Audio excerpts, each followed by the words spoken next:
ನಮ್ಮ ಬದುಕು ಇರುವುದು ಸವಿಯಲು ಸವೆಯಲು ಅಲ್ಲ. ನನಗೇನು ಅವಶ್ಯಕತೆ ಇದೆಯೋ ಅದಕ್ಕಿಂತ ಏನು ಹೆಚ್ಚಾದರೂ ಅದು ವಿಷಾನೇ. ನನಗೆ ಎಷ್ಟು ಬೇಕು ವಸ್ತುಗಳು ಅಷ್ಟಿದ್ರೆ ಚೆನ್ನ, ಅದಕ್ಕಿಂತ ಜಾಸ್ತಿ ಆಯಿತು ಅಂದರೆ ಅದೇ ವಸ್ತು ನನಗೆ ವಿಷ. ಅದೇ ಚಪ್ಪಲಿಯನ್ನು ಹಾಕೊಂಡು ಬಂದರೆ ಹೊರಗಡೆ ಹೋಗ್ಬೇಕಾದ್ರೆ ಅದೇ ಚಪ್ಪಲಿಯನ್ನು ಹಾಕೊಂಡು ಹೋಗ್ತಾರೆ. ಎಷ್ಟು ಸರಿ ನಮ್ಮ ಜೀವನನೂ ಹಾಗೆ, ಇಲ್ಲಿಗೆ ಬರ್ತೀವಿ, ಸ್ವಲ್ಪ ಸಮಯವನ್ನು ಕಳಿತೀವಿ, ಹೋಗ್ಬೇಕಾದ್ರೆ ಅದೇ ರೀತಿಯ ವ್ಯಕ್ತಿಗಳು, ಏನು ಬದಲಾಗೋದಿಲ್ಲ.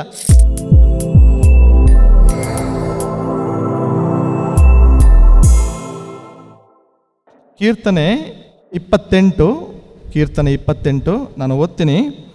ನನ್ನ ಮೊರೆ ಕೇಳು ಪ್ರಭು, ದುರ್ಗ ನೀ ನನಗೆ, ನೀ ಕಿವಿಗೊಡದಿರೆ ನಾ ಸಮಾನ ಸತ್ತವರಿಗೆ. ನಿನ್ನ ಪರಿಶುದ್ಧಾಲಯದತ್ತ ಕೈಯೆತ್ತಿ ಮುಗಿವೆನು, ಕರುಣೆಯಿಂದ ಆಲಿಸು ಪ್ರಭು ನನ್ನ ಆರ್ತ ಮನವಿಯನು.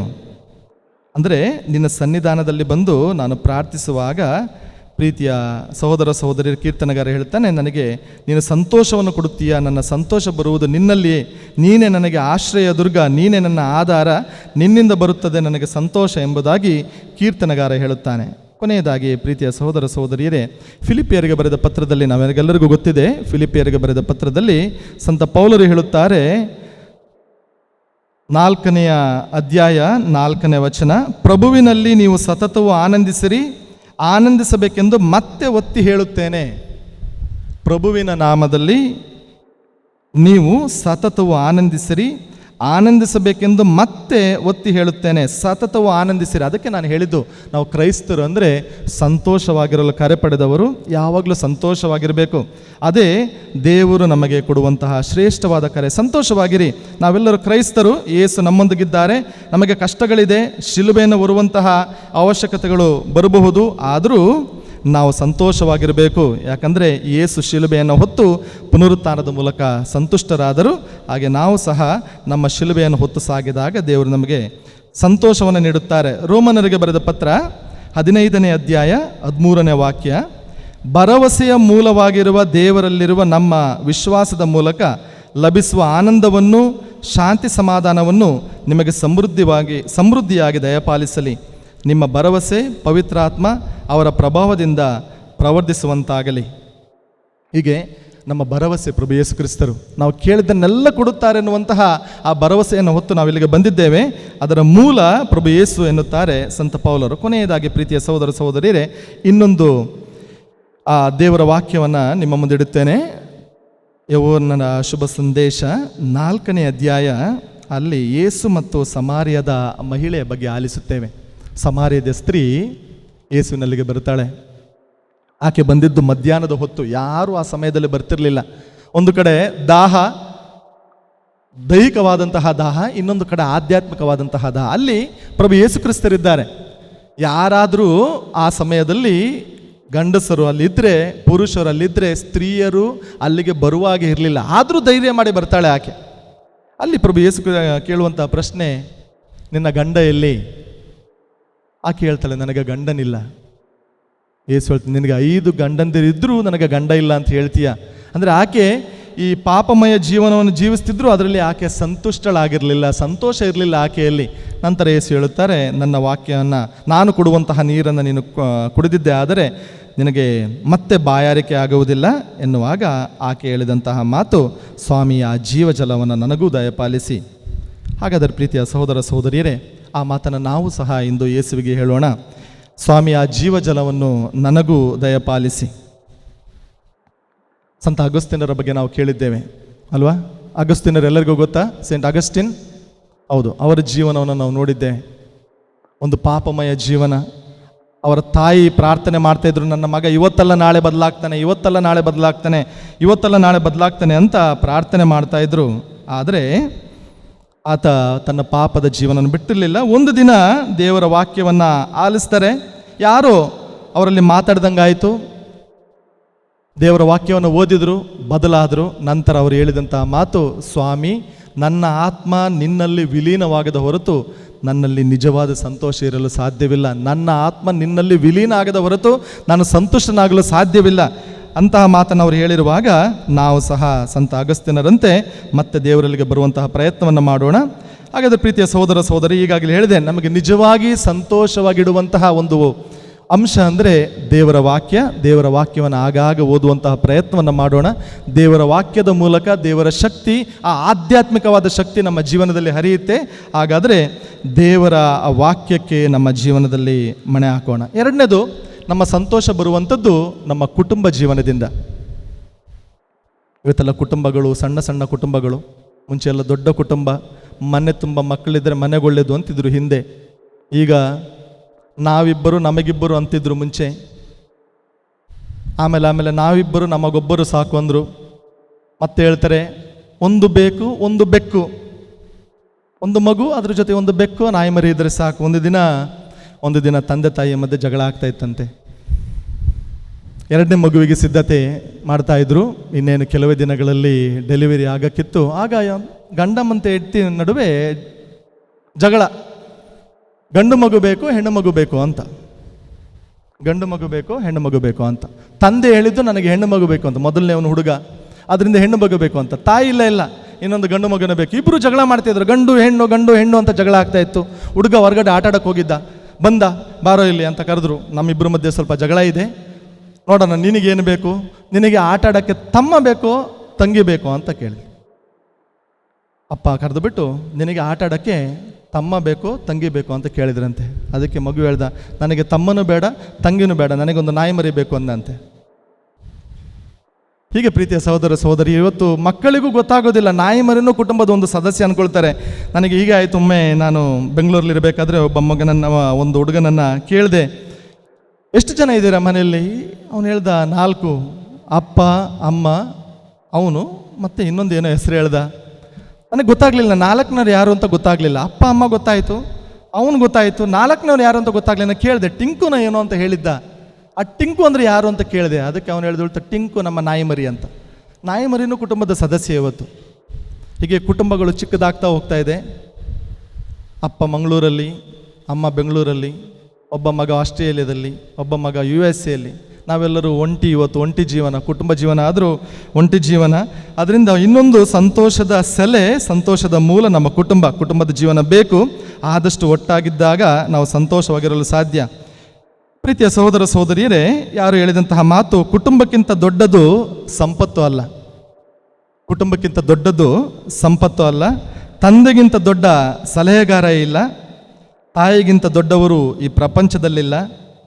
ಸಹೋದರನಿಗಿಂತ ಉತ್ತಮ ಪಾಲುದಾರರಿಲ್ಲ. ಸಹೋದರಿಗಿಂತ ಉತ್ತಮ ಹಿತೈಷಿ ಇಲ್ಲ. ಹೆಂಡತಿಗಿಂತ ದೊಡ್ಡ ಸ್ನೇಹಿತರು ಇಲ್ಲ. ಮಕ್ಕಳಿಗಿಂತ ದೊಡ್ಡ ಜೊತೆಗಾರರು ಇಲ್ಲ. ಆದ್ದರಿಂದ ಕುಟುಂಬ ಇಲ್ಲದೆ ಜೀವನ ಇಲ್ಲ. ಒಟ್ಟಾಗಿ ಜೀವಿಸಿದಾಗ ನಾವು ಸಂತೋಷವಾಗಿರಲು ಸಾಧ್ಯ. ಅದು ನಮ್ಮ ಮನೆಯ, ನಮ್ಮ ರಕ್ತ ಸಂಬಂಧದ ಕುಟುಂಬ. ಇನ್ನೊಂದು ಕುಟುಂಬ ನಮ್ಮ ವಿಚಾರಣೆ. ಹೀಗೆ ಒಟ್ಟಾಗಿ ಬಂದಾಗ ಇವತ್ತು ಏನೋ ಒಂದು ರೀತಿಯ ಸಂತೋಷ. ನೀವು ಈ ಸಮಯವನ್ನು ಬೇರೆ ಯಾವುದೇ ರೀತಿಯಲ್ಲಿ ಕಳಿಬೋದಿತ್ತು, ಬೇರೆ ರೀತಿಯಲ್ಲಿ ಇವತ್ತು ನೀವು ಸಮಯವನ್ನು ಕಳಿಬೋದಿತ್ತು. ಮ್ಯಾಚ್ ಆಗ್ತಾ ಇದೆ, ಮ್ಯಾಚ್ ನೋಡ್ಬೋದಿತ್ತು, ಇಲ್ಲ ಸೀರಿಯಲ್ ನೋಡ್ಬೋದಿತ್ತು, ಇಲ್ಲ ಇವತ್ತು ಮೂವಿ ನೋಡ್ಬೋದಿತ್ತು. ಹೇಗಾದರೂ ಈ ಸಮಯವನ್ನು ಕಳೆಯುವಂಥ ಸಾಧ್ಯತೆ ಇತ್ತು. ಆದರೆ ನೀವು ಇವತ್ತು ಇಲ್ಲಿ ಬಂದಿದ್ದಾರೆ ಯಾಕಂದರೆ ಒಂದು ಕುಟುಂಬವಾಗಿ ನಾವು ಇಲ್ಲಿ ಒಟ್ಟಾಗಿ ಪ್ರಾರ್ಥನೆ ಮಾಡಿದಾಗ, ಒಂದು ಕುಟುಂಬವಾಗಿ ಬಂದು ಇಲ್ಲಿ ಸೇರಿದಾಗ ಏನೋ ಒಂದು ರೀತಿಯ ಸಂತೋಷ. ಮೊಬೈಲಲ್ಲಿ ಮಾತಾಡ್ತಾ ಇರ್ಬೋದು, ಯಾರ ಜೊತೆನೋ ಮಾತಾಡ್ತಾ ಇರ್ಬೋದು, ಆದರೆ ನಮ್ಮ ಜೊತೆ ಇದ್ದವರ ಜೊತೆ ಮಾತಾಡಿದಾಗ ಏನೋ ಒಂದು ರೀತಿಯ ಸಂತೋಷ. ಆದ್ದರಿಂದ ಸಂತೋಷದ ಎರಡನೆಯ ಒಂದು ಮೂಲ ನಮ್ಮ ಕುಟುಂಬ, ಜೊತೆಯಾಗಿರುವಂಥದ್ದು. ಆದಷ್ಟು ಜೊತೆಯಾಗಿ ಸಮಯವನ್ನು ಕಳೆಯುವಂಥದ್ದು. ಆದಷ್ಟು ಒಟ್ಟಿಗಿದ್ದು ಸಮಯವನ್ನು ಕಳೆದಾಗ ನಾವು ಪ್ರೀತಿಯ ಸಹೋದರ ಸಹೋದರಿಯರೇ ಜಾಸ್ತಿ ಸಂತೋಷವಾಗಿರಲು ಸಾಧ್ಯವಾಗುತ್ತದೆ. ಒಟ್ಟಾಗಿರುವಂಥ ಪ್ರಯತ್ನವನ್ನು ಮಾಡೋಣ. ಇವತ್ತು ಆದಷ್ಟು ಮನೆಗಳಲ್ಲೂ ಹಾಗೆ ಒಬ್ಬೊಬ್ಬರು ಒಂದೊಂದು ಮೂಲೆಯಲ್ಲಿರ್ತಾರೆ. ಯಾರೋ ಒಂದು ದಿನ ಅಜ್ಜಿಯನ್ನು ನೋಡೋಕ್ಕೆ ಬಂದ್ರಂತೆ. ಎಲ್ಲ ಮೊಮ್ಮಕ್ಕಳು ಅಜ್ಜಿ ಮನೆಗೆ ಬಂದರು. ಸುಮಾರು ಮೊಮ್ಮಕ್ಕಳು, ಒಂದು 10-15 ಜನ ಮೊಮ್ಮಕ್ಕಳು ಅಜ್ಜಿ ಮನೆಗೆ ಬಂದರು. ಅಜ್ಜಿ ಮಧ್ಯದಲ್ಲಿ, ಮೊಮ್ಮಕ್ಕಳೆಲ್ಲ ಅಜ್ಜಿ ಸುತ್ತ. ಮುಂಚೆ ಎಲ್ಲ ಅಜ್ಜಿ ಕತೆ ಹೇಳ್ತಿದ್ರು, ಬೇರೆಯವ್ರು ಕೇಳ್ತಾ ಇದ್ರು. ಅಜ್ಜಿ ಮಧ್ಯದಲ್ಲಿ, ಉಳಿದವರೆಲ್ಲರೂ ಮೊಬೈಲಲ್ಲಿ. ಅಜ್ಜಿ ಮಧ್ಯದಲ್ಲಿ, ಉಳಿದವರೆಲ್ಲರೂ ಮೊಬೈಲಲ್ಲಿ. ಇವತ್ತು ಹಾಗೆ ನಮ್ಮ ಪ್ರತಿಯೊಂದು ಕುಟುಂಬದಲ್ಲೂ ಅದೇ. ಊಟ ಮಾಡಬೇಕಾದ್ರೂ ಮೊಬೈಲ್. ನಾವು ಒಬ್ಬರು ಮತ್ತೊಬ್ಬರ ಜೊತೆ ಮಾತಾಡೋದಿಲ್ಲ, ಮೊಬೈಲ್ ಜೊತೆ. ಇನ್ಯಾರ ಜೊತೆನೋ ನಮ್ಮ ಜೊತೆ ಇಲ್ಲದವರ ಬಗ್ಗೆ ತಲೆ ಕೆಡಿಸಿಕೊಳ್ಳುತ್ತಾ ನಮ್ಮ ಜೀವನವನ್ನು ಕಳೆದುಕೊಂಡು ಸ್ವಲ್ಪ ಸಮಯವನ್ನು ನಮ್ಮ ಜೊತೆಗಿರುವವರೊಂದಿಗೆ ಕಳೆಯುವ ಪ್ರಯತ್ನವನ್ನು ಮಾಡೋಣ. ಹೀಗೆ ಸಮಯ ಸಿಕ್ಕಾಗ ಬನ್ನಿ, ವಿಚಾರಣೆಯಲ್ಲಿ, ಇಂಥ ದೇವಾಲಯಗಳ ಚರ್ಚ್ಗಳಲ್ಲಿ ಸಮಯವನ್ನು ಕಳೆದಾಗ ಪ್ರೀತಿಯ ಸಹೋದರ ಸಹೋದರಿಯೇ ಸಂತೋಷವಾಗಿರಲು ಸಾಧ್ಯ. ಯಾರು ಬರೆದಂತಹ ಮಾತು ತುಂಬ ಚೆನ್ನಾಗಿತ್ತು, ಅದನ್ನು ನಿಮ್ಮ ಮುಂದೆ ಹೇಳಲು ಇಷ್ಟಪಡ್ತೀನಿ. ಆಹಾರಕ್ಕೆ ಭಕ್ತಿಯನ್ನು ಸೇರಿಸಿದರೆ ನೈವೇದ್ಯವಾಗುತ್ತದೆ. ಆಹಾರಕ್ಕೆ ಭಕ್ತಿಯನ್ನು ಸೇರಿಸಿದರೆ ಅದು ಪ್ರಸಾದ ಆಗುತ್ತೆ ಅಂತಾರೆ. ನಮ್ಮಲ್ಲಿರುವಂಥ ಆಹಾರವನ್ನು ಭಕ್ತಿಯಿಂದ ಸೇವಿಸಿದಾಗ ಅದೇ ಆಹಾರ ಪ್ರಸಾದ ಆಗುತ್ತೆ, ನೈವೇದ್ಯ ಆಗುತ್ತೆ. ನಿರಾಹಾರಕ್ಕೆ ಭಕ್ತಿಯನ್ನು ಸೇರಿಸಿದರೆ ಅದು ಉಪವಾಸವಾಗುತ್ತದೆ. ನಿರಾಹಾರಕ್ಕೆ ಆಹಾರ ತೆಗೆದುಕೊಳ್ಳದೆ ಇರುವಂತಹ ಆ ಕ್ರಿಯೆಗೆ ಭಕ್ತಿಯನ್ನು ಸೇರಿಸಿದರೆ ಅದು ಉಪವಾಸ ಆಗುತ್ತೆ. ನೀರಿಗೆ ಭಕ್ತಿಯನ್ನು ಸೇರಿಸಿದರೆ ಅದು ತೀರ್ಥ ಆಗುತ್ತೆ. ನೀರಿಗೆ ಭಕ್ತಿಯನ್ನು ಸೇರಿಸಿದಾಗ ಅದು ತೀರ್ಥ ಆಗುತ್ತೆ. ಮಾತಿಗೆ ಭಕ್ತಿಯನ್ನು ಸೇರಿಸಿದರೆ ಅದು ಸ್ತೋತ್ರ ಆಗುತ್ತೆ. ನಾವು ಮಾತಾಡ್ತೀವಿ, ಅದೇ ಮಾತಿಗೆ ಭಕ್ತಿಯನ್ನು ಸೇರಿಸಿದಾಗ ಅದು ಸ್ತೋತ್ರ ಆಗುತ್ತೆ, ಪ್ರಾರ್ಥನೆ ಆಗುತ್ತೆ. ಆಲೋಚನೆಗೆ ಭಕ್ತಿಯನ್ನು ಸೇರಿಸಿದರೆ ಅದು ಧ್ಯಾನ ಆಗುತ್ತೆ. ಕೆಲಸಗಳಿಗೆ ಭಕ್ತಿಯನ್ನು ಸೇರಿಸಿದರೆ ಅದು ಪೂಜೆಯಾಗುತ್ತೆ. ಪ್ರೀತಿಗೆ ಭಕ್ತಿಯನ್ನು ಸೇರಿಸಿದರೆ ಅದು ಆರಾಧನೆಯಾಗುತ್ತೆ. ಸ್ನೇಹಕ್ಕೆ ಭಕ್ತಿಯನ್ನು ಸೇರಿಸಿದರೆ ಅದು ಸತ್ಸಂಗ ಆಗುತ್ತೆ. ಅದರಿಂದ ನಾವು ಮಾಡುವಂಥ ಪ್ರತಿಯೊಂದು ಕೆಲಸದಲ್ಲಿ ಭಕ್ತಿಯನ್ನು ಸೇರಿಸೋಣ. ಭಕ್ತಿಯಿಂದ ಮಾಡುವಂಥದ್ದು. ಪ್ರಾರ್ಥನೆ ಮಾಡ್ತೀವ, ಭಕ್ತಿಯಿಂದ ಮಾಡಿ. ಮಾತಾಡ್ತೀರಾ, ಭಕ್ತಿಯಿಂದ ಮಾತಾಡಿ. ಒಟ್ಟಾಗಿದ್ದು ಸಂತೋಷದಿಂದ ಸ್ವಲ್ಪ ಸಮಯವನ್ನು ಕಳಿತೀರಾ, ಅದನ್ನು ಭಕ್ತಿಯಿಂದ ಮಾಡಿ. ಪ್ರತಿಯೊಂದಕ್ಕೆ ಭಕ್ತಿಯನ್ನು ಸೇರಿಸಿದಾಗ ನಮ್ಮಲ್ಲಿ ಸಂತೋಷ ಜಾಸ್ತಿ ಆಗ್ತಾ ಹೋಗುತ್ತೆ. ಮತ್ತೆ ನಾನು ಹೇಳ್ತೀನಿ ಪ್ರೀತಿಯ ಸಹೋದರ ಸಹೋದರಿಯರೇ, ನಮಗೆಲ್ಲರಿಗೂ ದೇವರು ಕರೆಯನ್ನು ಕೊಟ್ಟಿರುವುದು ಸಂತೋಷದಿಂದಿರಲು, ಸಂತೋಷವಾಗಿರಬೇಕು, ನಗ್ನಗ್ತಾ ಇರಬೇಕು. ಇವತ್ತು ದಿನೇ ದಿನೇ ಡಿಪ್ರೆಷನ್ ಜಾಸ್ತಿ ಆಗ್ತಾ ಇದೆ. ಡಿಪ್ರೆಷನ್ ಕೇಸ್ಗಳು, ಮಕ್ಕಳು, ಸಣ್ಣ ಸಣ್ಣ ಮಕ್ಕಳು ಇವತ್ತು ಡಿಪ್ರೆಷನಲ್ಲಿದ್ದಾರೆ. ನಮ್ಮ ಟೀನೇಜರ್ಸ್, ಹದಿಹರೆಯದ ಮಕ್ಕಳು ಡಿಪ್ರೆಷನ್ಗೆ ಹೋಗ್ತಿದ್ದಾರೆ. ನಾವು ಹಿರಿಯರು ಅನೇಕರು ಇವತ್ತು ಡಿಪ್ರೆಷನ್ಗೆ ಹೋಗ್ತಿದ್ದಾರೆ. ಯಾಕೆಂದರೆ ಸಮಯವನ್ನು ಕಳೆಯುವಂತಹ, ಒಟ್ಟಾಗಿ ಸಮಯವನ್ನು ಕಳೆಯುವಂತಹ ಆ ಸನ್ನಿವೇಶಗಳು ಕಡಿಮೆ ಆಗ್ತಾ ಇದೆ. ನಾವು ಒಬ್ಬೊಬ್ಬರೇ ಇದ್ದೀವಿ, ಒಬ್ಬೊಬ್ಬರೇ ಇರ್ತೀವಿ. ಮೊಬೈಲ್ ಆಯಿತು, ನಾವಾಯಿತು, ನಮ್ಮ ಜೀವನ ಆಯಿತು, ಕೋಣೆಯಲ್ಲಿರುವಂಥದ್ದು, ಕೋಣೆಯಿಂದ ಹೊರಗಡೆ ಬರುವಾಗೇ ಇಲ್ಲ. ನಮ್ಮನ್ನೆಲ್ಲ ಮುಂಚೆ ನಮ್ಮಮ್ಮ ಹೊಡಿತಾ ಇದ್ರು. ಯಾಕೆ ಗೊತ್ತಾ? ಅಮ್ಮನ ಹತ್ರ ಸುಮಾರು ಸಲ ನನಗೆ ಏಟು ಬಿದ್ದಿದೆ. ಟೈಮಲ್ಲಿ ಹೊರಗಿಂದ ಒಳಗೆ ಬರಲಿಲ್ಲ ಅಂತ, ಆಟ ಸ್ವಲ್ಪ ಜಾಸ್ತಿ, ಒಳಗೆ ಬರಲಿಲ್ಲ ಅಂತ ಅಮ್ಮ ಹೊಡಿತಾ ಇದ್ರು. ಇವತ್ತು ಎಷ್ಟು ಮನೆಗಳಲ್ಲಿ ಹೊರಗಡೆ ಹೋಗು ಅಂತ ಅಮ್ಮ ಹೊಡಿಬೇಕು. ಹೊರಗಡೆ ಹೋಗೋದಿಲ್ಲ, ಇವತ್ತು ಆಟ ಆಡೋಕ್ಕೆ ಹೋಗೋದಿಲ್ಲ. ಮನೆ ಆಯಿತು, ಅವ್ರ ರೂಮ್ ಆಯಿತು, ಅವರ ಮೊಬೈಲ್ ಆಯಿತು, ಅವರದ್ದು ಪುಟ್ಟ ಪ್ರಪಂಚ. ಅದರಿಂದ ಹೊರಗಡೆ ಬರೋದಿಲ್ಲ. ಹೊರಗಡೆ ಬರುವುದನ್ನು ನಾವು ಕಲಿಬೇಕು. ಸ್ವಲ್ಪ ಹೊರಗಡೆ ಬರುವಂಥದ್ದು. ನಮ್ಮ ಇವತ್ತು ನೋಡಿ, ಈ ರೀತಿ ಧ್ಯಾನಕೂಟಗಳಿದ್ದಾಗ ಮುಂಚೆ ದೊಡ್ಡ ಸಂಖ್ಯೆಯಲ್ಲಿ ಬರ್ತಿದ್ವು. ಇವತ್ತು ಬೇಡ, ಮನೆಯಲ್ಲೇ ಇರೋಣ. ಆನ್ಲೈನ್ ಪೂಜೆ ಸ್ಟಾರ್ಟ್ ಆಯಿತು. ನಮ್ಮ ಕೊರೋನಾ ಕಲಿಸಿದಂಥ ಒಂದು ಕೆಟ್ಟ ಚಾಳಿ ಅಂದರೆ ಇದು ಆನ್ಲೈನ್ ಪೂಜೆಗಳು. ಇವತ್ತು ಆನ್ಲೈನಲ್ಲಿ ಪೂಜೆ ಕೇಳ್ತೀನಿ ಅಂತ ಆನ್ಲೈನಲ್ಲಿ ಪೂಜೆ ಕೇಳಿ ಇವತ್ತು ಚರ್ಚಿಗೆ ಬರುವವರೇ ಇಲ್ಲ. ಆನ್ಲೈನಲ್ಲಿ ಪೂಜೆ ಆ ಸಮಯದಲ್ಲಿ ಬೇಕಿತ್ತು, ಹೊರಗಡೆ ಬರೋಕ್ಕಾಗ್ತಿರ್ಲಿಲ್ಲ. ಆದ್ದರಿಂದ ನಾವು ಪೂಜೆ ಕೇಳಿದ್ದೀವಿ. ಇವತ್ತು ಆದಷ್ಟು ಹೊರಗಡೆ ಬರುವಂಥದ್ದು, ನಮ್ಮ ಮಕ್ಕಳನ್ನು ಪ್ರೋತ್ಸಾಹಿಸುವಂಥದ್ದು, ಆಗ ಸಂತೋಷ ಜಾಸ್ತಿ ಆಗುತ್ತೆ. ದೇವರ ಸನ್ನಿಧಾನದಲ್ಲಿ ನಾವು ಸಮಯವನ್ನು ಕಳೆದಾಗ ಪ್ರೀತಿಯ ಸಹೋದರ ಸಹೋದರಿಯರೇ, ನಮ್ಮ ಸಂತೋಷ ಜಾಸ್ತಿ ಆಗುತ್ತೆ. ಬದುಕು ಇರುವುದು ಸವಿಯಲು ಸವೆಯಲು ಅಲ್ಲ. ಪ್ರತಿಯೊಂದು ಕ್ಷಣವನ್ನು ನಾವು ಆನಂದಿಸುವಾಗೆ ಇರಬೇಕು. ನಮ್ಮ ಬದುಕು ಇರುವುದು ಸವಿಯಲು ಸವೆಯಲು ಅಲ್ಲ. ಪದಗಳು ನೋಡಿ ಅಲ್ಲಿ. ಸವಿಯಲು ಅಂದರೆ ಇಟ್ ಶುಡ್ ಟೇಸ್ಟ್ ಲೈಫ್. ಸವಿಬೇಕು, ಪ್ರತಿದಿನ ಎಂಜಾಯ್ ಮಾಡಬೇಕು, ಸಂತೋಷವಾಗಿರಬೇಕು. ಇವತ್ತು ದೇವರು ನನಗೆ ಈ ದಿನವನ್ನು ಕರುಣಿಸಿದ್ದಾರೆ, ಸಂತೋಷವಾಗಿರ್ತೀನಿ ಅಂತ. ಸವಿಯುವುದಲ್ಲ. ಇರಲಿ, ಪುಲ್ಲಿಂಗ್ ಆನ್ ಅಂತಾರೆ ಕೆಲವರು ಇಂಗ್ಲೀಷಲ್ಲಿ. ಪುಲ್ಲಿಂಗ್ ಆನ್ ಆಗ್ತಾ ಇದೆ, ಏನೋ ಇದ್ದೀನಿ, ಇಲ್ಲ ಏನೋ ಇದ್ದೀನಿ ಅಲ್ಲ, ಸಂತೋಷವಾಗಿದ್ದೀನಿ ಅನ್ನುವಂಥ ಜೀವನ ನಮ್ಮದಾಗಬೇಕು. ನಮ್ಮ ಜೀವನ ಇರುವುದು ಸವಿಯಲು ಸವೆಯಲು ಅಲ್ಲ. ಬದುಕು ಇರುವುದು ಸಾಧಿಸಲು ರೋಧಿಸಲು ಅಲ್ಲ. ಅಳ್ತಾ ಇರೋದಲ್ಲ. ನಮ್ಮ ಜೀವನದಲ್ಲಿ ಏನಾದರೂ ಒಂದು ಸಾಧನೆಯನ್ನು ಮಾಡಬೇಕು, ಅಳ್ತಾ ಇರುವುದಲ್ಲ. ಸಾಧಿಸಲು, ನಮ್ಮ ಬದುಕು ಇರುವುದು ಸಾಧಿಸಲು ರೋಧಿಸೋದು ಅಲ್ಲ. ಬದುಕು ಇರುವುದು ಸಂತಸ ಪಡಲು ಸಂಕಟ ಪಡಲು ಅಲ್ಲ. ಯಾವಾಗಲೂ ನೋವು, ಅಲ್ಲಿ ನೋವು, ಇಲ್ಲಿ ನೋವು ಅಂತ ಹೇಳ್ತಾರೆ. ಸಂತೋಷವಾಗಿರೋಣ. ಇದೇ ನೋವಿದೆ. ನನಗೆ ಯಾರು ಹಿರಿಯರು ಹೇಳಿದಂಥ ಮಾತು, ರೋಗ ಮನುಷ್ಯನಿಗೆ ಬರುತ್ತೆ ಹೊರತು ಮರಗಳಿಗೆ ಬರೋದಿಲ್ಲ. ಮನುಷ್ಯನಿಗೆ ರೋಗ ಬರುತ್ತೆ, ಬರಲಿ, ಇರುತ್ತೆ, ಏನು ಮಾಡೋಕ್ಕಾಗುತ್ತೆ. ಪ್ರತಿಯೊಬ್ಬರಿಗೂ ಇಲ್ಲಿ ಈಗ ನಾನೀಗ ಎಲ್ಲರದೊಂದು ಸರ್ವೆ ಮಾಡಿದರೆ ಒಂದು 50-60% ಜನಕ್ಕೆ BP ಇದೆ, ಇಲ್ಲ ಡಯಾಬಿಟಿಸ್ ಇದೆ. ಎರಡರಲ್ಲೊಂದು ರೋಗ ಅದಿದೆ.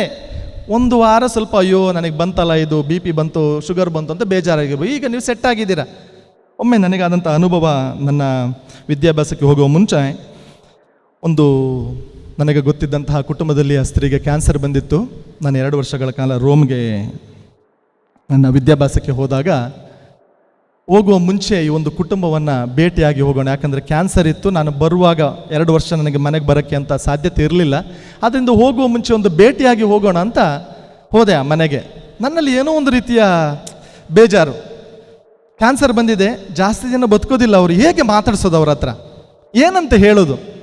ಸಾಯ್ತಾರೆ ಅಂತ ಗೊತ್ತಿದೆ, ಇನ್ನು ಕೆಲವೇ ದಿನಗಳ ಅವ್ರ ಜೀವನ ಅಂತ ಗೊತ್ತಿದೆ. ಅಂಥವ್ರಿಗೆ ಹೋಗಿ ಏನು ಹೇಳೋದು ಅಂತ ನನ್ನಲ್ಲಿ ಏನೋ ಒಂದು ರೀತಿಯ ಕಸಿವಿಸಿ, ಏನು ಹೇಳೋದು, ಯಾವ ರೀತಿ ಅವರಿಗೆ ಸಾಂತ್ವನ ಕೊಡೋದು ಅಂತ ಯೋಚನೆ ಮಾಡ್ತಾ ಹೋಗ್ತಿದ್ದೆ. ಹೋಗಿ ಡೋರ್ ಬೆಲ್ ಹೊಡೆದೆ, ಅವರೇ ಬಂದು ಬಾಗಿಲನ್ನು ತೆಗೆದರು. ಅಲ್ಲಿ ನಾನು ಕಳೆದಂಥ 20 ನಿಮಿಷ ನನಗಿಂತ ಜಾಸ್ತಿ ಅವರು ಮಾತಾಡಿದರು. ಅವ್ರ ಮುಖದಲ್ಲಿ ನಗು ಇತ್ತು, ಸಂತೋಷ ಇತ್ತು. ನನಗೆ ಕೇಳಿದೆ, ಹೇಗೆ ನಿಮ್ಮ ಈಗ ರೋಗ, ಹೇಗೆ ಚೇತರಿಸ್ಕೊಳ್ತಿದ್ದೀರಾ? ಪರವಾಗಿಲ್ಲ ಫಾದರ್, ಎಷ್ಟು ದಿನ ಇರ್ತೀನಿ ಅಷ್ಟು ದಿನ ಸಂತೋಷವಾಗಿರ್ತೀನಿ ಅಂದರು. ಅವತ್ತು ನಾನು ಏನು ಸಾಂತ್ವನ ಕೊಡಬೇಕು ಅಂತ ಹೋಗಿದ್ನೋ ಅವರು ನನಗೆ ಸಾಂತ್ವನ ಕೊಟ್ಟರು. ಎಂಥ ಒಂದು ನಗು ಇವತ್ತು ಮರೆಯೋಕ್ಕಾಗಿಲ್ಲ. ನಾನು ರೋಮ್ಗೆ ಹೋಗಿ 3-4 ತಿಂಗಳಲ್ಲಿ ತೀರ್ಕೊಂಡ್ರು, ತುಂಬ ಬೇಜಾರಾಯಿತು. ಆದರೂ ಅವರು ತೋರಿಸಿದಂಥ ಆ ನಗು ಇನ್ನೂ ನನ್ನ ಕಣ್ಮುಂದೆ ಇದೆ. ಅವರು ತೋರಿಸಿದಂಥ ಆ ಪ್ರೀತಿ, ಅವತ್ತು ನಾನು ಸಮಯ ಕಳೆದಿದ್ದು ಒಳ್ಳೇದಾಯಿತು ಅಂತ ನನಗೂ ಸಂತೃಪ್ತಿ ಇದೆ. ನಾನೇನಾದರೂ ಭೇಟಿ ಕೊಡದಲ್ಲೇ ಹೋಗಿದ್ದರೆ ನಂತರ ಬೇಜಾರಾಗ್ತಿತ್ತು ಏನೋ, ತುಂಬ ಬೇಜಾರಾಗ್ತಿತ್ತೋ ಏನೋ. ಆದರೂ ಅವರು ಅವತ್ತು ಕೊಟ್ಟಂತಹ ನಗು, ಆ ಸಂತೋಷ ಇನ್ನೂ ನನ್ನ ಮನಸ್ಸಿನಲ್ಲಿದೆ. ಇದು ನಾವು ಜೀವನವನ್ನು ನೋಡುವಂಥ ರೀತಿ. ಕ್ಯಾನ್ಸರ್ ಇತ್ತು ಆದರೂ ಸಂತೋಷವಾಗಿರ್ತೀನಿ, ಏನು ಮಾಡೋಕ್ಕಾಗತ್ತೆ? ಇವತ್ತು ಒಬ್ಬರು ಹೀಗೆ ಒಂದು ಆಕ್ಸಿಡೆಂಟ್ ಕೇಸ್ ಇತ್ತು. ಹೀಗೆ ಫಾದರು ಹೋಗಬೇಕಾದ್ರೆ ನಾನು ಹೇಳಿದೆ, ಜಾಗ್ರತೆ, ನಿಧಾನವಾಗಿ ಹೋಗಿ ಅಂದೆ. ಅದಕ್ಕೆ ಫಾದರ್ ಹೇಳಿದಂಥ ಮಾತು ಎಲ್ಲ ಅವ್ರ ಕೈಯಲ್ಲಿದೆ. ನಮ್ಮ ಕೈಯಲ್ಲಿ ಏನಾಗುತ್ತೋ ಅದನ್ನು ಮಾಡೋಣ, ಎಲ್ಲ ದೇವರ ಕೈಯಲ್ಲಿದೆ. ಅದಕ್ಕಿಂತ ಜಾಸ್ತಿ ನಾವೇನು ಮಾಡೋಕ್ಕಾಗೋದಿಲ್ಲ. ಎಂಥ ಒಂದು ಆಲೋಚನೆ! ಎಲ್ಲ ದೇವರ ಕೈಯಲ್ಲಿದೆ, ಅದರಿಂದ ಸಂತೋಷವಾಗಿರೋಣ. ಕಷ್ಟಗಳಿದೆ, ನೋವಿದೆ, ಏನಾದರೂ ಪರವಾಗಿಲ್ಲ, ನಾನು ಸಂತೋಷವಾಗಿರ್ತೀನಿ. ಯಾಕಂದರೆ ನನ್ನ ದೇವರು ನನ್ನೊಂದಿಗಿದ್ದಾರೆ. ನನಗೆ ಕಷ್ಟಗಳಿದ್ದರೂ, ಶಿಲುಬೆ ಇದ್ದರೂ, ಏನಿದ್ರೂ ನನ್ನ ದೇವರು ನನ್ನ ಜೊತೆಗಿದ್ದಾರೆ ಅನ್ನುವಂಥ ಒಂದು ಸಂತೋಷ ನನ್ನಲ್ಲಿದ್ದರೆ, ಪ್ರೀತಿಯ ಸಹೋದರ ಸಹೋದರಿಯರೇ, ಖಂಡಿತವಾಗಿಯೂ ನಮ್ಮ ಜೀವನ ಸಾರ್ಥಕ. ಬದುಕು ಇರುವುದು ಬಾಳುವುದಕ್ಕೆ ಹೊರತು ಬಳಲುವುದಕ್ಕಲ್ಲ. ಆದ್ದರಿಂದ ನಮ್ಮ ಬದುಕು ಒಂದು ಸಂಭ್ರಮವಾಗಿರಲಿ, ಸಂಗ್ರಾಮ ಅಲ್ಲ. ಪದಗಳ ಅರ್ಥ ಸಂಭ್ರಮ ಅಂದರೆ ಒಂದು ಸೆಲೆಬ್ರೇಷನ್, ಸಂಗ್ರಾಮ ಅಂದರೆ ಒಂದು ಜಗಳ, ಯಾವಾಗಲೂ ಒಂದು ಯುದ್ಧ. ಜೀವನ ಯುದ್ಧ ಆಗದೆ ಹೋಗಲಿ, ಒಂದು ಸಂಭ್ರಮ ಆಗಿರಲಿ. ಪ್ರತಿದಿನ ಪ್ರತಿ ಕ್ಷಣ ನಾನು ಸಂತೋಷ ಪಡ್ತೀನಿ. ನನ್ನಲ್ಲಿ ಎಷ್ಟಿದೆ ಅದರಲ್ಲಿ ಸಂತೋಷ ಪಡ್ತೀನಿ.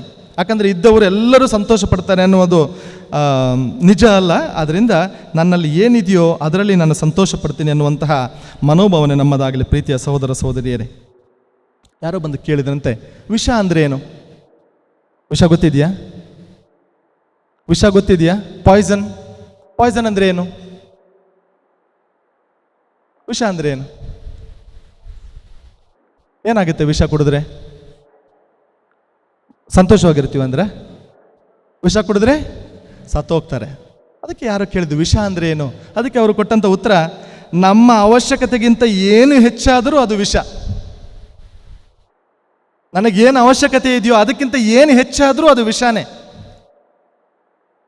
ನನ್ನಲ್ಲಿ ಒಂದು ಮೊಬೈಲ್ ಬೇಕು, ನನಗೆ ಎರಡನೇದು ಬಂದರೆ ಅದೂ ವಿಷ. ಮಾತು ಸ್ವಲ್ಪ ಮಾತಾಡಿದರೆ ಚಂದ, ಸ್ವಲ್ಪ ಜಾಸ್ತಿ ಆಯಿತು ಅಂದರೆ ಅದು ವಿಷ. ನನಗೆ ಎಷ್ಟು ಬೇಕು ವಸ್ತುಗಳು ಅಷ್ಟಿದ್ರೆ ಚೆನ್ನ, ಅದಕ್ಕಿಂತ ಜಾಸ್ತಿ ಆಯಿತು ಅಂದರೆ ಅದೇ ವಸ್ತು ನನಗೆ ವಿಷ. ಪ್ಲಾಸ್ಟಿಕ್ ನೋಡಿ, ಇವತ್ತು ಅಲ್ಲ ಎಷ್ಟು ಬಳಸ್ತೀವೋ ಅಷ್ಟು ಬಳಸಿದ್ರೆ ಚೆನ್ನ, ಸ್ವಲ್ಪ ಜಾಸ್ತಿ ಆಯಿತು ಅಂದರೆ ಅದೇ ಪ್ಲಾಸ್ಟಿಕ್ ನನಗೆ ವಿಷ. ಯಾವುದು ನನ್ನ ಜೀವನದಲ್ಲಿ ಅಗತ್ಯಕ್ಕಿಂತ ಹೆಚ್ಚಾದರೆ ಅದು ವಿಷ. ಅದು ಅಧಿಕಾರವಿರಬಹುದು, ಹಣವಿರಬಹುದು, ಹಸಿವಿರಬಹುದು, ದುರಾಸೆ ಇರಬಹುದು, ಸೋಮಾರಿತನ ಇರ್ಬೋದು, ಪ್ರೀತಿ ಇರ್ಬೋದು, ಆಕಾಂಕ್ಷೆ ಇರ್ಬೋದು, ದ್ವೇಷ ಇರ್ಬೋದು. ಯಾವುದೇ ಒಂದು ಅತಿ ಆದರೆ, ಅಗತ್ಯಕ್ಕಿಂತ ಸ್ವಲ್ಪ ಜಾಸ್ತಿ ಆಯಿತು ಅಂದರೆ ಅದು ವಿಷ. ಅದರಿಂದ ಪ್ರೀತಿಯ ಸಹೋದರ ಸಹೋದರಿಯರೇ, ನಾನು ಸಂತೋಷವಾಗಿರಬೇಕಾದ್ರೆ ನಾವು ನಮ್ಮಲ್ಲಿ ಏನು ಜಾಸ್ತಿ ಇದೆ, ಅಗತ್ಯಕ್ಕಿಂತ ಜಾಸ್ತಿ ಇದೆ, ಅದನ್ನು ಕಡಿಮೆ ಮಾಡುವಂತಹ ಪ್ರಯತ್ನವನ್ನು ಮಾಡೋಣ. ಆಗ ಮಾತ್ರ ನಾನು ಸಂತೋಷವಾಗಿರ್ಬೋದು. ಯಾವ ವಸ್ತು, ಮತ್ತೆ ಹೇಳ್ತೀನಿ, ಯಾವ ವಸ್ತುವು ನಮಗೆ ಸಂಪೂರ್ಣವಾದ ಶಾಶ್ವತವಾದ ಸಂತೋಷವನ್ನು ಕೊಡಲು ಸಾಧ್ಯ ಇಲ್ಲ. ಹಾಗಿದ್ರೆ ಅತಿ ಸಂತೋಷವಾದ ವ್ಯಕ್ತಿ ನಮ್ಮ ಭಾರತದಲ್ಲಿ ಅಂಬಾನಿನೋ ಇನ್ನು ಕೆಲವರು ಮಾತ್ರ ಆಗಿರ್ಬೋದಿತ್ತು. ಅಂಬಾನಿನೂ ನಿದ್ದೆ ಮಾಡೋಕ್ಕೆ ಕಷ್ಟಪಡ್ತಾ ಇರಬೇಕು. ಕೆಲವು ಸಾರಿ ನಾನು ರೈಲ್ವೆ ಸ್ಟೇಷನಲ್ಲಿ, ಬಸ್ ಸ್ಟ್ಯಾಂಡಲ್ಲಿ ಅಲ್ಲಿ ಅಕ್ಕಪಕ್ಕ ಇದ್ದವರು ನೋಡಿದರೆ ಸಂತೋಷವಾಗಿ ಅನ್ನೋದಿಲ್ಲ, ಒಂದು ರೀತಿಯಲ್ಲಿ ನಿಶ್ಚಿಂತೆಯಿಂದ ಮಲಗಿರ್ತಾರೆ. ಯಾವ ಭಯ ಇಲ್ಲ ಅವರಿಗೆ, ನಿಶ್ಚಿಂತೆಯಿಂದ ನಿದ್ದೆ. ಎಲ್ಲವೂ ಇದ್ದವರಿಗೆ, ನಮಗೆ ನಮ್ಮ ಮನೇಲಿ ನೋಡಿ ಕಾಯಿಲ್ ಬೇಕು, ಮಸ್ಕಿಟೋ ನೆಟ್ ಬೇಕು, ಅಷ್ಟಿದ್ರೂ ಕೆಲವು ಸರಿ ನಿದ್ದೆ ಬರೋದಿಲ್ಲ. ಅವರು ಏನಿಲ್ಲ, ಸುಮ್ಮನೆ ಒಂದು ಬೆಡ್ಶೀಟ್ ಹೇಳ್ಕೊಂಡು ಮಲ್ಕೊಬಿಡ್ತಾರೆ. ಹಾಗಾದರೆ ಸಂತೋಷ ಎಲ್ಲಿದೆ? ನಿಮ್ಮ ಮನೆ ಮಕ್ಕಳಿಗೆ ಎಲ್ಲ ಕೊಟ್ಟಿದ್ದೀರಾ, ಮೊಬೈಲ್ ಇದೆ, ವಿಡಿಯೋ ಗೇಮ್ಸ್ ಇದೆ, ಟಿ ವಿಯಲ್ಲಿ ಗೇಮ್ಸ್ ಆಡ್ಬೋದು, ಮೊಬೈಲಲ್ಲಿ ಗೇಮ್ಸ್ ಆಡ್ಬೋದು, ಇನ್ನು ಬೇರೆ ಬೇರೆ ಗೇಮ್ಸ್ ತಂದಿರ್ಬೋದು. ಮಕ್ಕಳು ಇನ್ನೂ ಸಂತೋಷವಾಗಿರಲ್ಲ. ಕೆಲವು ಸರಿ ಒಂದು ಹಳ್ಳಿಗೆ ಹೋಗಿ ಒಂದು ಮಗು ಒಂದು 5-6 ಕಲ್ಲು ತಗೊಂಡು, ಕೆಲವು ಕಡ್ಡಿಗಳನ್ನು ತಗೊಂಡು ಆಟ ಆಡಿ ಸಂತೋಷ ಪಡ್ತಾ ಇರುತ್ತೆ. ಅದರಿಂದ ಸಂತೋಷ ಎಲ್ಲಿದೆ? ವಸ್ತುಗಳಲ್ಲಿಲ್ಲ. ಖಂಡಿತವಾಗಿ ಸಂತೋಷ ವಸ್ತುಗಳಲ್ಲಿಲ್ಲ. ನಾವು ಇವತ್ತಿಲ್ಲಿ ದೇವರ ಸನ್ನಿಧಾನಕ್ಕೆ ಬಂದಿದ್ದೇವೆ. ನಿಜವಾದ ಸಂತೋಷ ದೇವರು ನಮಗೆ ನೀಡಿರುವಂತಹ ಈ ಸಮಯದಲ್ಲಿ, ಈ ಸದಾವಕಾಶದಲ್ಲಿ ಈ ಸಾಯಂಕಾಲದ ಸಮಯ ಇವತ್ತು ನಾವು ಅವರೊಂದು ಕಳೆಯುವಂತಹ ಆ ಒಂದು ಅಂಶದಲ್ಲಿದೆ. ಆದ್ದರಿಂದ ಆದಷ್ಟು ಸಮಯವನ್ನು ದೇವರ ಸನ್ನಿಧಾನದಲ್ಲಿ ಕಳೆಯುವಂತಹ ಪ್ರಯತ್ನವನ್ನು ಮಾಡೋಣ. ಕೊನೆಯದಾಗಿ ಪ್ರೀತಿಯ ಸಹೋದರ ಸಹೋದರಿ, ಕೆಲವೇ ದಿನಗಳಲ್ಲಿ ನಾನು ಅಲ್ಲಿ ಎಲ್ಲೋ ಓದಿದಂತಹ ಮಾತು, ದೇವರು ನಮಗೆ ಔಷಧಿಯನ್ನು ಕೊಟ್ಟರು, ದೇವರು ನಮಗೆ ಔಷಧಿಯನ್ನು ಕೊಟ್ಟರು, ಅದನ್ನು ನಾವು ಡ್ರಗ್ಸ್ ಆಗಿ ಕನ್ವರ್ಟ್ ಮಾಡಿದ್ವಿ. ಇವತ್ತು ಇನ್ನೊಂದು ಹಾವಳಿ ನಮ್ಮ ಮಧ್ಯೆ ಇರುವಂಥದ್ದು ಡ್ರಗ್ಸ್. ಅವ್ರು ಯೋಚನೆ ಮಾಡೋದು ಡ್ರಗ್ಸ್ ನನಗೆ ಸಂತೋಷ ಕೊಡುತ್ತೆ ಅಂತ. ದೇವರು ನಮಗೆ ಔಷಧಿಯನ್ನು ಕೊಟ್ಟರು, ನಾವು ಅದನ್ನು ಡ್ರಗ್ಸ್ ಆಗಿ ಕನ್ವರ್ಟ್ ಮಾಡಿದ್ವಿ. ದೇವರು ನಮಗೆ ಸ್ನೇಹಿತರನ್ನು ಕೊಟ್ಟರು, ನಾವು ಅವರನ್ನು ವೈರಿಗಳನ್ನಾಗಿ ಮಾರ್ಪಾಡು ಮಾಡಿದ್ವಿ. ದೇವರು ನಮಗೆ ಔಷಧಿಯನ್ನು ಕೊಟ್ಟರು, ಅದನ್ನು ಡ್ರಗ್ಸ್ ಮಾಡಿದ್ವಿ. ಸ್ನೇಹಿತರನ್ನು ಕೊಟ್ಟರು, ನಾವು ಅವರನ್ನು ಶತ್ರುಗಳನ್ನಾಗಿ ಮಾಡಿದ್ವಿ. ದೇವರು ಪ್ರೀತಿಯನ್ನು ಕೊಟ್ಟರು, ನಾವು ಅದನ್ನು ಕಾಮವನ್ನಾಗಿ ಪರಿವರ್ತಿಸಿದ್ವಿ.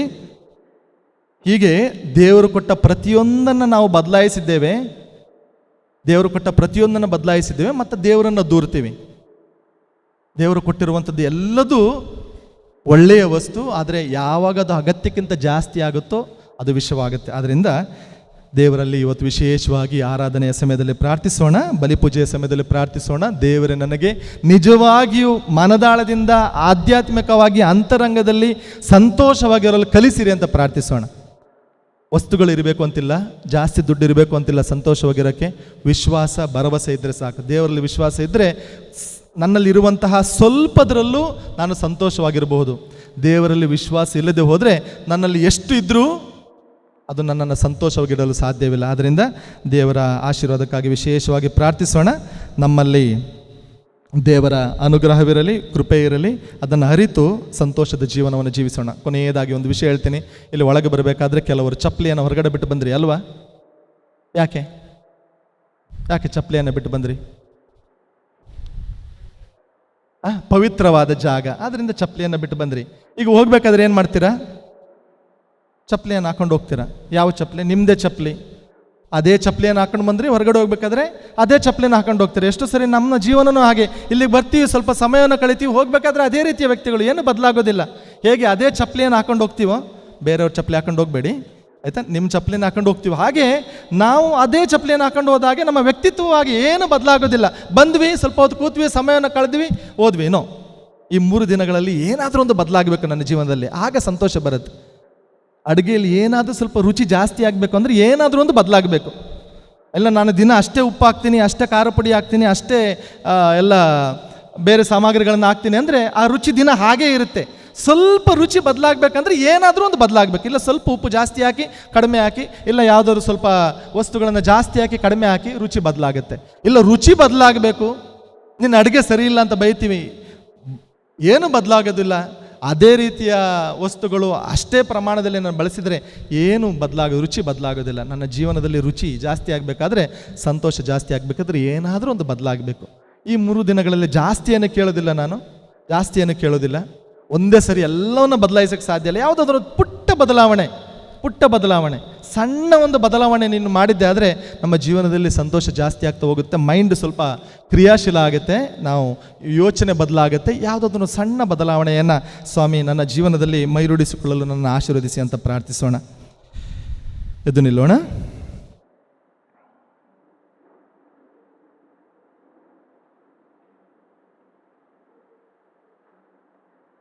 ಒಂದು ಕ್ಷಣ ನಮ್ಮ ಕಣ್ಣನ್ನು ಮುಚ್ಚೋಣ. ಸರ್ವಶಕ್ತ ತಂದೆಯಾದ ದೇವರೇ, ಈ ದಿನವನ್ನು ನೀವು ನಮಗೆ ಕರುಣಿಸಿದ್ದೀರಿ, ನಿಮಗೆ ಸ್ತೋತ್ರಗಳನ್ನು ಸಲ್ಲಿಸುತ್ತೇವೆ. ನಮ್ಮ ಜೀವನವನ್ನು ನಿಮಗೆ ಸಮರ್ಪಿಸಿಕೊಡುತ್ತೇವೆ ಸ್ವಾಮಿ. ಅನೇಕ ವಿಷಯಗಳು ನನ್ನನ್ನು ದುಃಖಕ್ಕೆ ಈಡು ಮಾಡುತ್ತವೆ. ವಸ್ತುಗಳಾಗಿರ್ಬೋದು, ಬೇರೆಯವರ ರೀತಿ ನಾನು ಜೀವಿಸಬೇಕೆನ್ನುವಂತಹ ಆಸೆ ಆಗಿರ್ಬೋದು, ನಾನು ಬಳಸುತ್ತಿರುವಂತಹ ಬೇರೆ ಬೇರೆ ರೀತಿಯ ವಸ್ತುಗಳಾಗಿರ್ಬೋದು. ಅದರ ಪ್ರೀತಿಯ ಸಹೋದರ ಸಹೋದರಿಯರೇ, ಇವತ್ತು ದೇವರಲ್ಲಿ ಪ್ರಾರ್ಥಿಸೋಣ. ಸ್ವಾಮಿ, ನನ್ನಲ್ಲಿ ನಿಜವಾದ ಸಂತೋಷವನ್ನು ರೂಪಿಸಿಕೊಳ್ಳುವಂತೆ, ನಿಮ್ಮಲ್ಲಿ ಐಕ್ಯವಾಗುವಂತೆ ನನ್ನನ್ನು ಆಶೀರ್ವದಿಸಿ ಅಂತ ಪ್ರಾರ್ಥಿಸೋಣ. ಸರ್ವಶಕ್ತ ತಂದೆಯಾದ ದೇವರಲ್ಲಿ ಇರುವ ಎಲ್ಲರನ್ನ ಆಶೀರ್ವದಿಸಿರಿ, ಅವರನ್ನು ಕಾಪಾಡಿರಿ, ಇವರಿಗೆ ಬೇಕಾದ ಸಕಲವನ್ನು ದಯಪಾಲಿಸಿರಿ. ಸ್ವಾಮಿ, ನೀವಿಲ್ಲದೆ ನಮ್ಮಿಂದ ಏನೂ ಸಾಧ್ಯವಿಲ್ಲ. ನಿಮ್ಮ ಅನುಗ್ರಹವನ್ನು ನಮಗೆ ದಯಪಾಲಿಸಿರಿ, ನಮ್ಮ ಕುಟುಂಬಗಳನ್ನು ಆಶೀರ್ವದಿಸಿರಿ. ನನಗೆ ಬೇಡವಾಗಿರುವಂಥ ಅನೇಕ ವಸ್ತುಗಳಿಂದ ನನ್ನನ್ನು ಮುಕ್ತಿಗೊಳಿಸಿರಿ. ಎಷ್ಟೋ ಬಾರಿ ಅರಿಯದೆ ತಿಳಿಯದೆ ವಸ್ತುಗಳನ್ನು ನನ್ನ ಜೀವನದಲ್ಲಿ ಶೇಖರಿಸಿಟ್ಟುಕೊಳ್ಳುತ್ತಾ ಒಂದು ರೀತಿಯ ದುಃಖಕ್ಕೆ ನಾನು ಒಳಗಾಗಿದ್ದೇನೆ, ಖಿನ್ನ ಮನಸ್ಕನಾಗುತ್ತಿದ್ದೇನೆ. ಸ್ವಾಮಿ, ನಿಮ್ಮಿಂದ ದೂರವಾಗುತ್ತಾ ನನ್ನಲ್ಲಿ ನಾನು ತಂದುಕೊಂಡಿರುವಂತಹ ಆ ದುಃಖಕ್ಕಾಗಿ ನಿಮ್ಮಲ್ಲಿ ಕ್ಷಮೆ ಯಾಚಿಸುತ್ತೇನೆ. ನಿಜವಾಗಿಯೂ ಮನದಾಳದಿಂದ ನಿಮ್ಮನ್ನು ಆರಾಧಿಸಲು ಸ್ತುತಿಸಲು ನನ್ನನ್ನು ಆಶೀರ್ವದಿಸಿರಿ. ನಿಮ್ಮ ವರದಾನದಿಂದ, ಇವರ ಆಶೀರ್ವಾದದಿಂದ ಮತ್ತೊಮ್ಮೆ ನಾನು ಆ ಸಂತೋಷದ ಹಾದಿಯಲ್ಲಿ ನಡೆಯುವಂತೆ ನನ್ನನ್ನು ಆಶೀರ್ವದಿಸಿರಿ ಸ್ವಾಮಿ. ವಿಶೇಷವಾಗಿ ನನ್ನ ಕುಟುಂಬದಲ್ಲಿ ಬೇರೆ ಬೇರೆ ರೀತಿಯ ಕೆಟ್ಟ ಚಟಗಳಿಗೆ ಬಲಿಯಾಗಿರುವಂತಹ ನನ್ನ ಸಹೋದರ ಸಹೋದರಿಯನ್ನು, ಮಕ್ಕಳನ್ನು, ಇಲ್ಲ ನಮ್ಮ ಸಂಗಾತಿಯನ್ನು ದೇವರಿಗೆ ಸಮರ್ಪಿಸಿಕೊಡೋಣ. ದೇವರ ಅನುಗ್ರಹದಿಂದ ನಾವೆಲ್ಲರೂ ಮತ್ತೆ ಸಂತೋಷದ ಹಾದಿಗೆ ಮರಳುವಂತೆ ದೇವರು ನಮ್ಮನ್ನು ಆಶೀರ್ವದಿಸಲಿ.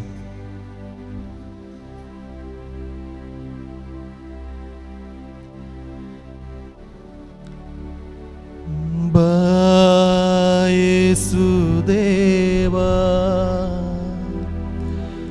ಬಾಯನ್ನಾತ್ಮಕ್ಕೆ ಬಾ,